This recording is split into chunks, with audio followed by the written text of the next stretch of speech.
പരിശുദ്ധ കഅബ ഷരീഫിൻ്റെ വാതിലിൻ്റെ തൊട്ടടിയിലായിട്ട് കുറച്ച് വലതു ഭാഗത്തേക്കായിട്ട് ഷാദർവാൻ എന്ന് പറയുന്നതിൻ്റെ കഅബൻ്റെ ഈ തറ അങ്ങനെ കുറച്ച് ചെരിഞ്ഞ് നിൽക്കുന്ന ഈ തറമ്മൽ ഒരു 8 കല്ലുകൾ ഇങ്ങനെ ഒട്ടിച്ച് വെച്ചാൽ നിങ്ങൾക്ക് കാണാൻ കഴിയും. ഞാനിപ്പോൾ ഇങ്ങനെ തവാഫ് ചെയ്യുന്നതിൻ്റെ ഇടയ്ക്ക് പെട്ടെന്ന് നിസ്കാരത്തിൻ്റെ സമയമായപ്പോൾ ഇവിടെ ബ്ലോക്ക് ആയതാണ്. ഇനി ബാങ്ക് കൊടുത്ത് നിസ്കാരം കഴിഞ്ഞിട്ട് അവിടെ നനങ്ങാൻ കഴിയില്ല. അപ്പോൾ സ്വാഭാവികമായിട്ടും ഈ 8 കല്ലുകൾ നിങ്ങൾക്കൊന്ന് പരിചയപ്പെടുത്തി തരാമെന്ന് വിചാരിച്ചിട്ടാണ് ഈ ഒരു വീഡിയോ ചെയ്യുന്നത്.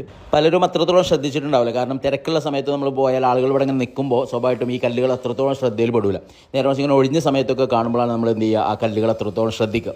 ഈ 8 കല്ലുകൾ എന്ന് പറയുന്നത് അഹ്ജാർ മർമർ എന്ന് പറയുന്ന ഒരു വിഭാഗത്തിൽപ്പെട്ട നല്ല വില കൂടിയ ഒരു 8 കല്ലുകളാണ്. ജഅഫർ അൽ മൻസൂർ എന്ന് പറയുന്ന ഒരു അബ്ബാസി ഖലീഫ ഹിജ്റ 631 ഏകദേശം 1800 വർഷങ്ങൾക്ക് മുമ്പ് പരിശുദ്ധ കഅബയിലേക്ക് അദ്ദേഹത്തിൻ്റെ ഒരു വകയായിട്ട്, കാരണം അന്ന് ലഭിക്കുന്ന വിലപിടിപ്പുള്ള കല്ലുകളാണ്. സ്വാഭാവിക കഅബയുടെ മത്താഫിൻ്റെ പണി നടക്കുന്ന സമയത്ത് ഇവിടെ ഒട്ടിച്ചോട്ടെ എന്ന് വിചാരിച്ചിട്ട് അദ്ദേഹം കൊടുത്തയച്ചിട്ടുള്ള കല്ലുകളാണ് ഈ കാണുന്നത്.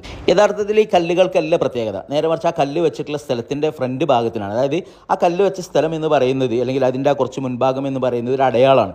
മെഅ്ജിൻ എന്ന് പറയുന്ന അല്ലെങ്കിൽ ഹുഫ്ര എന്നൊക്കെ പേരിൽ അറിയപ്പെടുന്ന ഒരു കുഴി ഉണ്ടായിരുന്ന സ്ഥലമായിരുന്നത്. അതായത് മഹാനായ ജിബ്രീൽ അലൈഹിസ്സലാം നിസ്കാരം ഫർദാക്കപ്പെട്ട സമയത്ത് റസൂലുള്ളാഹി സ്വല്ലല്ലാഹു അലൈഹി വസല്ലം 2 ദിവസം വന്ന് ഇമാമ് നിൽക്കുകയും നിസ്കാരത്തിൻ്റെ ഒരു രീതിയും കാര്യങ്ങളൊക്കെ പഠിപ്പിച്ചു കൊടുക്കുകയും അങ്ങനെ ജിബ്രീൽ അലൈഹിസ്സലാമും റസൂലുള്ളാഹി സ്വല്ലല്ലാഹു അലൈഹി വസല്ലം നിസ്കരിച്ചിരുന്ന സ്ഥലമാണ് ആ കല്ലിൻ്റെ മുൻഭാഗത്തുള്ള ഏരിയ എന്ന് പറയുന്നത്. പലപ്പോഴും റസൂലുള്ളാഹി സ്വല്ലല്ലാഹു അലൈഹി വസല്ലം ഏറ്റവും കൂടുതൽ നിസ്കരിക്കാറുണ്ടായിരുന്നതും ആ ഒരു സ്ഥലത്ത് വെച്ച് തന്നെയാണ്. ഏകദേശം ഒരു 2 മീറ്റർ നീളത്തിലുള്ള ഒരു കുഴിയൊക്കെ ആയിരുന്നു അവിടെ ഉണ്ടായിരുന്നു. ആളുകൾ അവിടെ നിസ്കരിക്കാൻ വല്ലാണ്ട് തിക്കും തിരക്കും കൂട്ടുമായിരുന്നു. കാരണം റസൂലുള്ളാഹി നിസ്കരിച്ച സ്ഥലമാണ്.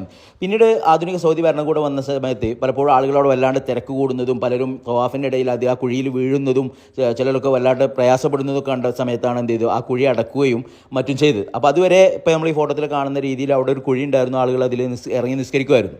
ആ ഒരു സ്ഥലത്തിന് മെഅ്ജിൻ എന്നുള്ളൊരു പേര് വരാം. മെഅ്ജിൻ എന്ന് പറഞ്ഞാൽ കുഴിക്കുക അല്ലെങ്കിൽ കുഴക്കുക എന്നൊക്കെയാണ്. അതിനെന്താ പച്ച മലയാളത്തിൽ പറയാൻ എനിക്കറിയില്ല. അതായത് മഹാനായ ഇബ്രാഹിം നബി അലൈഹി സ്വലാമും ഇസ്മായിൽ നബി അലൈഹി സ്വലാമും കഅബ ഉണ്ടാക്കുന്ന സമയത്ത് മണ്ണ് കുഴച്ചിരുന്ന സ്ഥലം എന്നുള്ള രീതിയിലാണ് മെഅ്ജിൻ എന്നുള്ള പേര് വന്നത്. എങ്കിലും പല ചരിത്രകാരന്മാരും പറയേണ്ടത് അത് ശരിയല്ല. കാരണം ഇബ്രാഹിം നബി അലൈഹി സ്വലാമും ഇസ്മായിൽ നബി അലൈഹി സ്വലാം മണ്ണ് കുഴച്ചല്ല കഅബ ഉണ്ടാക്കി, നേരെ മറിച്ച് കല്ലുകൾ അട്ടിക്ക് വെച്ചിട്ടായിരുന്നു കഅബ ഉണ്ടാക്കി. അപ്പോൾ മണ്ണ് കുഴക്കേണ്ട ആവശ്യം വന്നിട്ടില്ല.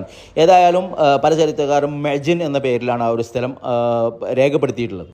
അതുപോലെ തന്നെ മഖാമു ഇബ്രാഹിം, ഇന്ന് നമ്മൾ കാണും മഖാമു ഇബ്രാഹിം കഅബയിൽ നിന്ന് കുറച്ചും കൂടി ദൂരത്തിലായിട്ട് ഒരു കുബ്ബയും കാര്യങ്ങളൊക്കെ അതിൻ്റെ ഉള്ളിൽ ഇങ്ങനെ നോക്കിയാൽ 2 കാൽപാദങ്ങളൊക്കെ കാണുന്ന രീതിയിലാണ് ആ ഒരു കല്ലുള്ളത്. ഇബ്രാഹിം നബി അലൈഹി സ്വലാം കഅബ പുനർനിർമ്മിക്കുന്ന സമയത്ത് ഇബ്രാഹിം നബി അലൈഹി സ്വലാമിനെയും എടുത്തുകൊണ്ട് ഈ കഅബൻ്റെ മുകൾ ഭാഗമൊക്കെ ചെയ്യാൻ അല്ലെങ്കിൽ കല്ലിങ്ങനെ ഉയർത്താനും താഴ്ത്താനൊക്കെ ഉപയോഗിച്ചിരുന്ന കല്ല്, അതാണ് മഖാമു ഇബ്രാഹിം. ആ മഖാമു ഇബ്രാഹിം പണി കഴിഞ്ഞതിന് ശേഷം, അതായത് കഅബൻ്റെ പണി കഴിഞ്ഞ ശേഷം ഇബ്രാഹിം നബി അലൈഹി സ്വലാം ഇട്ടിരുന്നതും ഈ ഒരു മൂലക്കായിരുന്നു എന്നുള്ളതാണ്.